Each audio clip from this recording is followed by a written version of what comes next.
दोस्तों, आज की कहानी है सास करे बहू की बुराई। शीतल बहू, अब तो चाय बना के पिला दे। शाम के 5 बज गए हैं और अभी तक चाय का कोई पता ही नहीं है। अभी ला रही हूँ मम्मी जी। थोड़ी देर बाद शीतल चाय लेकर अपनी सास के कमरे में आई। उसके आते ही सासू माँ बोल पड़ी, बहू क्या बात है? आजकल मैं देख रही हूँ तेरा काम में मन नहीं लगता। कोई बात मन में है तो बता दे। नहीं मम्मी जी, ऐसी तो कोई बात नहीं है।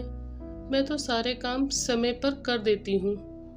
ना बहू, मैं देख रही हूँ कल भी तूने नाश्ता बनाने में कितनी देर कर दी। तब तक मैं नहा धोकर तैयार हो गई थी। तब तक भी रसोई में कोई हलचल नहीं थी। मुझे तो लगता है कि अब तेरा मन काम में नहीं लगता। तेरे मायके में सब ठीक तो है ना?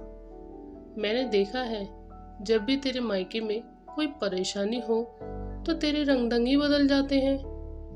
ये आप क्या कह रही हो मम्मी जी? मेरे घर में तो सब ठीक है, लेकिन आप अपनी आदतों को कब बदलोगे? क्या मतलब है तेरा शीतल बहू? क्या कर दिया मैंने? मम्मी जी, कल आप पड़ोस में क्या कह रही थी कि मैं कोई काम नहीं करती, आपको ही सारे काम करने पड़ते हैं। बच्चों को आपके पास छोड़कर ये तो टेलीविजन में नाटक देखती रहती है। नहीं तो मैंने तो किसी को भी नहीं कहा ये सब। रुको, मैं अभी आई, कहकर शीतल पड़ोस के घर गई और बूढ़ी दादी को बुलाकर लाई।